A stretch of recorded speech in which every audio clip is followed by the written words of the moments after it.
Fare mining partendo da zero, episodio 2. Buongiorno ragazzi e bentornati. Oggi vedremo il secondo episodio di questa serie di 3 episodi dedicata al mining, a diventare dei veri e propri miner. Non mi dilungo troppo, vi ricordo solamente che se questa serie vi piace, e spero che vi piaccia, di lasciarmi un bel like, di iscrivervi al canale se ancora non l'avete fatto e di lasciare nei commenti la vostra. Ditemi la vostra, ditemi se la prima puntata vi è piaciuta e ditemi se siete già dei miner. Vi ricordo che se volete supportare il mio lavoro potrete farlo semplicemente inquadrando il QR code che compare durante il video oppure sfruttare il Lightning Address presente in descrizione. Io vi lascio all'episodio.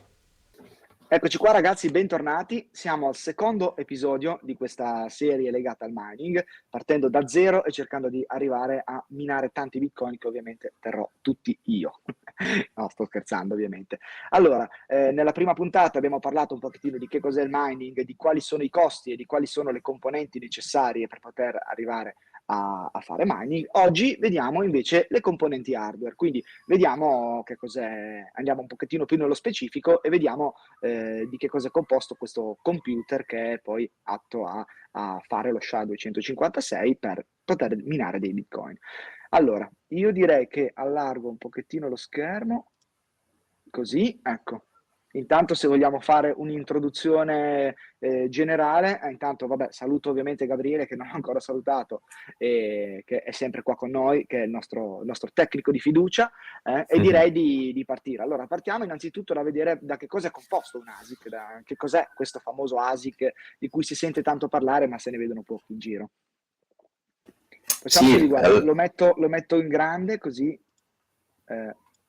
almeno si vede meglio. Ecco qua. Io intanto magari poi mi sposto e eventualmente vado a indicare le varie parti, se così. Perfetto. Sì, allora, la primissima cosa è un po' puntigliosa, direi, ma per ASIC ovviamente è il termine comune con cui la maggior parte delle persone indica questo macchinario. Più precisamente l'ASIC non è proprio il macchinario di per sé, ma è il singolo chip che andremo a spiegare bene dopo dove si trova. Il singolo chip che è appunto un ASIC, quindi un chip ad applicazione specifica, in questo caso un ASIC nel macchinario che vedete qui è rappresentato, è un chip che fa esclusivamente SHA-256, quindi è un chip che è stato progettato direttamente dalle fabbriche per eseguire esclusivamente questa funzione e nessun'altra. Quello che vedete qui, che ovviamente per la maggior parte delle persone viene chiamato ASIC, in realtà è quello che viene chiamato miner, semplicemente, perché è proprio il miner, il macchinario che fa da miner, fondamentalmente. Utilizzando cosa? Utilizzando tantissimi di questi ASIC, quindi di questi chip, che non fanno nient'altro che fare SHA-256. Questa era giusto una piccolissima parentesi per capire meglio appunto che cos'è veramente un ASIC e che cosa si intende più generalmente con miner. Ok. Sì, quindi possiamo dire che l'hardware si chiama miner, mentre comunemente detto ASIC, ma l'ASIC in realtà è il singolo chip che è all'interno del miner, che è quello che fa proprio il lavoro. E all'interno di un miner ce ne sono tantissimi che si occupano di fare lo SHA-256. Ecco, quindi questo qua è un miner. Esatto. Allora, quindi possiamo andare a vedere, dettagliare come è composto un miner. Come potete vedere, sulla destra c'è quello che è la PSU, la Power Supply Unit, o anche detto alimentatore. Questo alimentatore ovviamente è uno dei pezzi più fondamentali, perché senza di quello il miner ovviamente non si accenderebbe, ed è ovviamente un pezzo da non sottovalutare, nel senso che non si può utilizzare un alimentatore qualunque o un alimentatore vecchio, magari che trovate in casa o in cantina o chissà dove, di computer che non usate più da tanti anni. Appunto è una cosa molto delicata, va scelto quello giusto, in caso appunto non abbiate quello originale insieme al vostro miner. Poi possiamo andare a dettagliare come è fatto veramente il miner. Quindi, come potete vedere, in questo caso specifico è un modello S9 della Bitmain, e potete vedere che è composto da un un paio di ventole, una davanti e una dietro, che sono appunto quelle necessarie a creare il flusso, no, d'aria che raffredderà gli ASIC che si trovano all'interno. Queste sono le prime due componenti, diciamo, più esterne. Poi entrando sempre di più nel macchinario, potete vedere quella scheda verde, no? Quella scheda verde è quella che viene chiamata control board, quindi la scheda di controllo, quella che sta indicando bene Pluck. Quella lì fondamentalmente è il cervello del miner, è la modalità attraverso la quale questo macchinario collegato ad internet sarà in grado di ricevere degli input dall'esterno tramite la connessione internet e portare quegli input alle vere schede che adesso andremo a dettagliare, che saranno quelle che faranno SHA-256 su questo input che gli viene fornito. E appunto, più generalmente, si può definire quello che è il vero e proprio cervello del miner.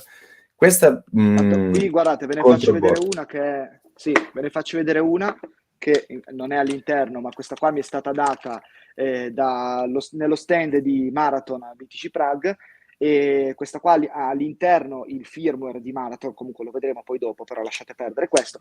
Questa qua è, diciamo, la control board staccata e sigillata, che eventualmente questa qua si può cambiare, si può andare a mettere al posto di quella che attualmente è all'interno del miner, giusto? Assolutamente, assolutamente. Adesso si sta vedendo sempre di più il nascere, no, di nuove control board alternative, appunto, con lo scopo di essere sostituite rispetto a quelle che ci sono già di default, no, nella macchina.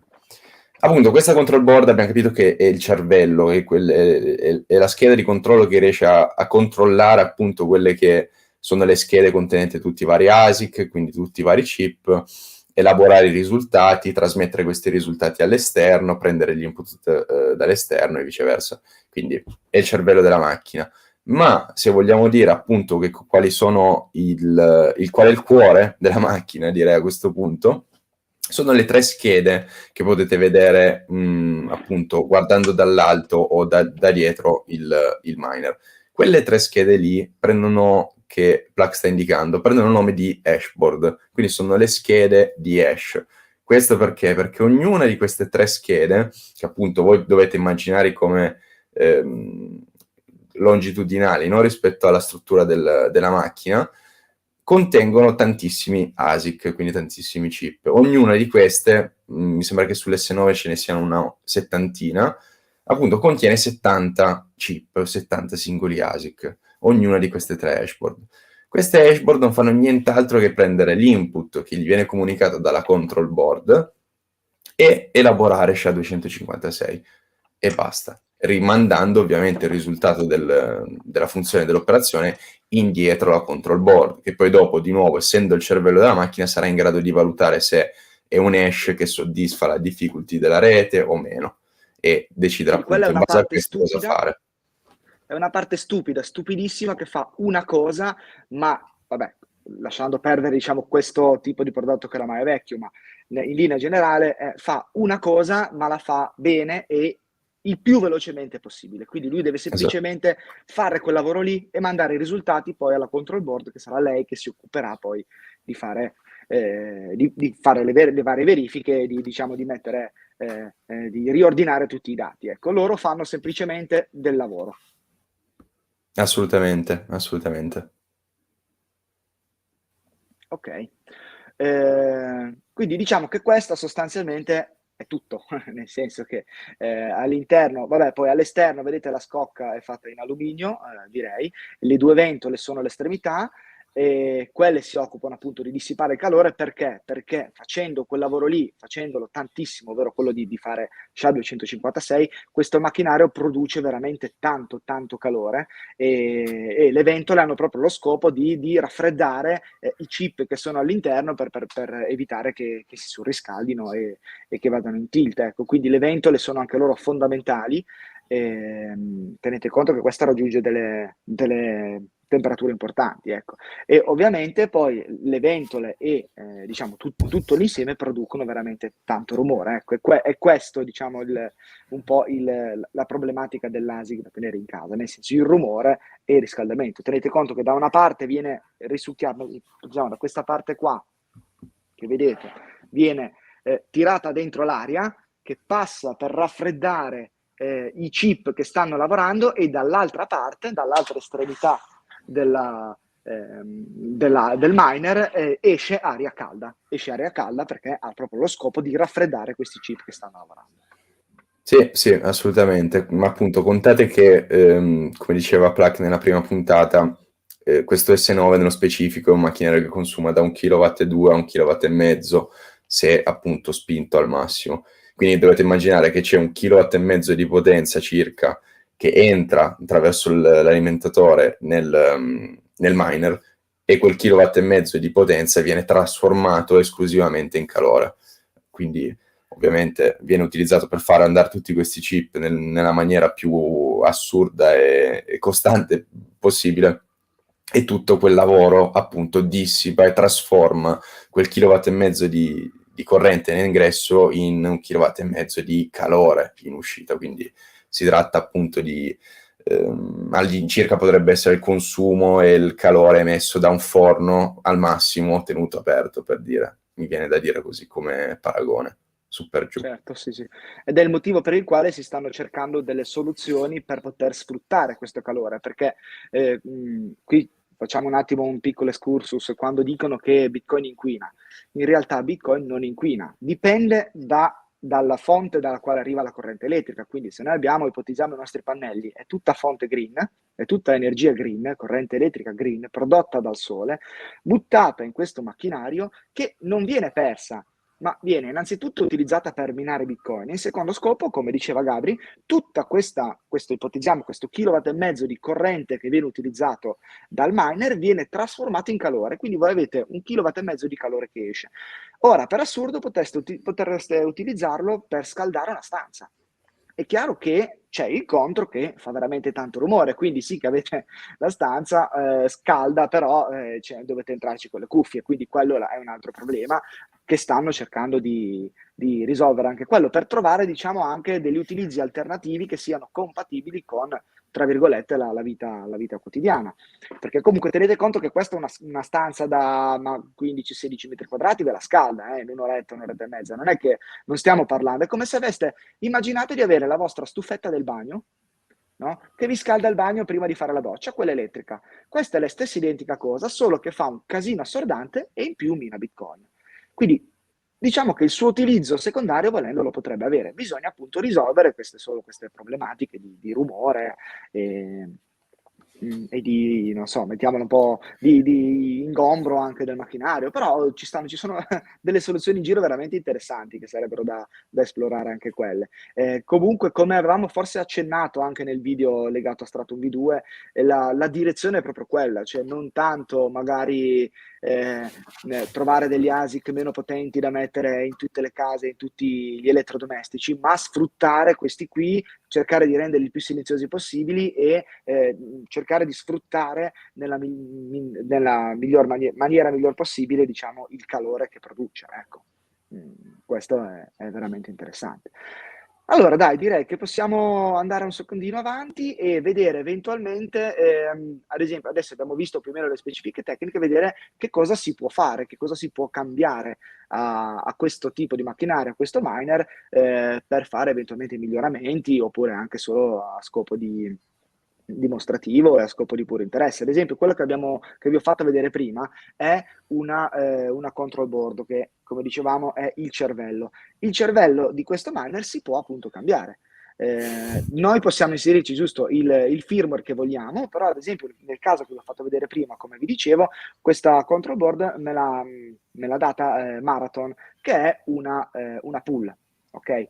E loro stanno creando queste control board con il loro firmware, e ovviamente lo scopo di questa control board è quello che dicono di essere molto più efficiente, e quindi di far sforzare meno il macchinario e in teoria appunto produrre più bitcoin in proporzione rispetto a un'altra control board. Ecco.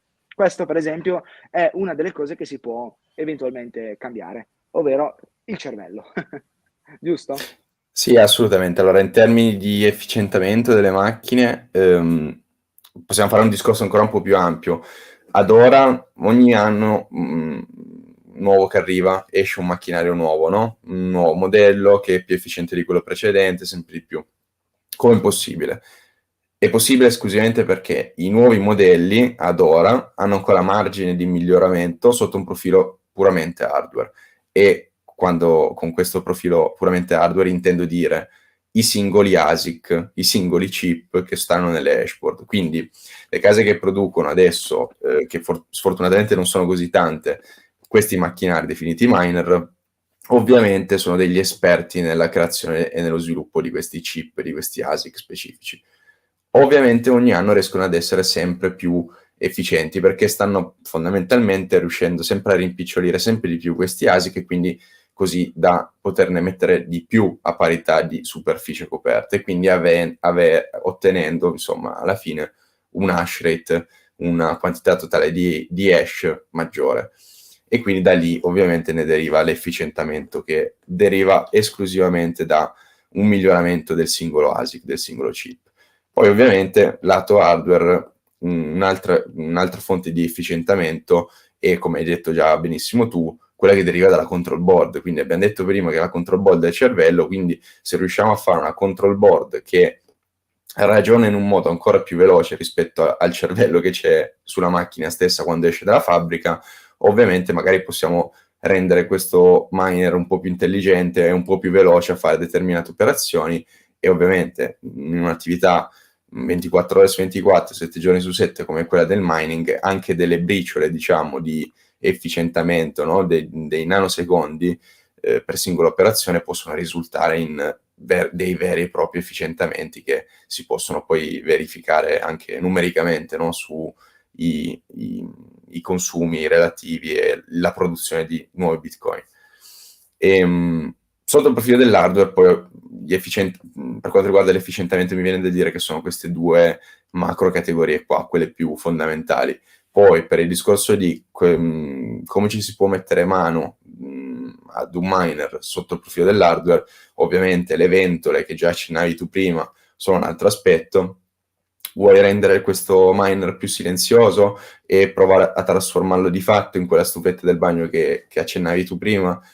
Puoi farlo, cambi le ventole, prendi le ventole un po' più grandi, ci sono già tanti progetti online open source aperti a tutti, appunto che ti indicano le specifiche ventole silenziose da applicare al posto delle originali e sia per il miner che per l'alimentatore, così da veramente ridurre al minimo, ad esempio, il rumore, no, emesso dal miner stesso.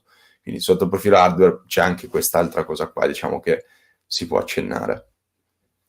Ovviamente poi il profilo dell'efficientamento, c'è un'altra branca che è quella software, appunto, che deriva da quello che può essere l'efficientamento dato dal firmware, che nient'altro è che il sistema operativo del miner, possiamo chiamarlo. Quindi andando a lavorare sul software, quindi sul sistema operativo che ovviamente controlla la control board, che poi controlla le hashboard, che controlla quindi i singoli ASIC.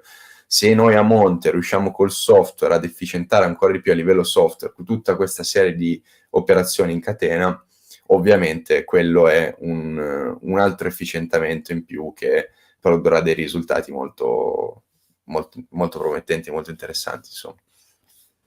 Bene, bene. Allora, io direi di andare in chiusura con questa seconda parte del video, dando eventualmente qua dei consigli sul dove posizionarlo. Abbiamo detto che, diciamo, le principali problematiche sono il rumore e il calore. Io ve ne aggiungo un'altra che adesso vi faccio vedere in video, che non è di per sé una problematica, ma è da tenere conto che, ad esempio, vabbè, qui la presa è quella di un classico PC, non so se lo vedete, e ha una presa asciutto. E mi raccomando, allora dovete tenere conto che appunto in teoria lui succhia 1,2 kg, 1,5 kW di corrente, quindi cercate, se conoscete il vostro impianto, magari di utilizzare una linea che sia molto scarica, perché sennò altrimenti rischiate che, se avete, per dire, il forno, la lavatrice attaccati sulla stessa linea, rischiate che poi vi salta davvero la corrente. E poi io direi altri consigli possono essere magari la zona, non tenerlo in un punto troppo chiuso, deve circolare l'aria, perché ovviamente lui deve poter prendere l'aria per poter raffreddare gli ASIC. Altre cose, non so se tu Assolutamente. vuoi aggiungere qualcosa. No, hai aperto una parentesi interessante, appunto, posso solo aggiungere il fatto che il kilowatt e 2, kilowatt e mezzo è riferito a questo specifico modello, quindi l'S9, quindi una macchina veramente vecchia di 6-7 anni fa, che non è è la meno efficiente sul mercato che potrete trovare adesso. Se voi già passate a prendere quello che è l'S19 in su, andando verso i nuovissimi modelli, fate veramente attenzione a questo discorso qua relativo al collegamento elettrico dell'impianto dove lo andate ad attaccare il vostro miner, perché dall'S19 in poi i consumi sono raddoppiati di fatto, quindi anziché 1,2 kW, 1,5 kW, si sta parlando di 3,2 kW, 3,3 kW, 3,5 kW in su. Quindi ovviamente l'S9 è ancora l'ultima, direi, macchina che può essere collegata tranquillamente in casa, no? A una, tra virgolette, qualsiasi presa. Dall'S19 in poi, di nuovo, in casa potrete farlo sicuramente, ma prima di farlo sappiate che la potenza che verrà consumata sarà 3 kW, 3 kW e mezzo, quindi ovviamente fate i giusti accorgimenti, no? Con vostri magari elettricisti di fiducia o no, prima di collegare una macchina alla prima presa vuota che trovate in casa, insomma. Sì, innanzitutto sì, eh, con, diciamo, il contratto classico per abitazioni, voi non potreste collegare un S19, per esempio. Dovreste avere almeno i 6 kW, innanzitutto, perché sennò, a parte che già diciamo che il contratto standard è 3 kW, poi ne danno 3,5 kW di picco, però voi tenete conto che quello lì consuma 3 kW e 2 per come è settato costantemente, cioè finché non lo spegnete, cioè non è che ha degli alti e bassi, lui consuma quello, quindi diciamo che questo, forse l'S9, è appunto davvero l'ultimo prodotto che si può tenere in casa abbastanza tranquillamente. Ecco, gli altri o cambiate contratto e fate un 6 kW, o avete i pannelli solari con l'accumulo, che allora a quel punto lì l'accumulo lo utilizzate, però tenete conto che dovete averne di accumulo, perché comunque consumano veramente tanto. Niente, dai ragazzi, io direi di andare in chiusura. Abbiamo fatto anche oggi una bella puntatina, abbiamo visto, diciamo, un po' le specifiche tecniche, e mi raccomando ragazzi, seguite la prossima puntata, perché a questo punto non ci resta che accendere il miner e poi provare a configurarlo. Quindi io direi che noi ci vediamo mercoledì prossimo con un nuovo video, sempre con Gabbo e sempre con il nostro miner lì che spunta in basso sotto di noi. Ci vediamo mercoledì prossimo. Ciao! Ciao, alla prossima!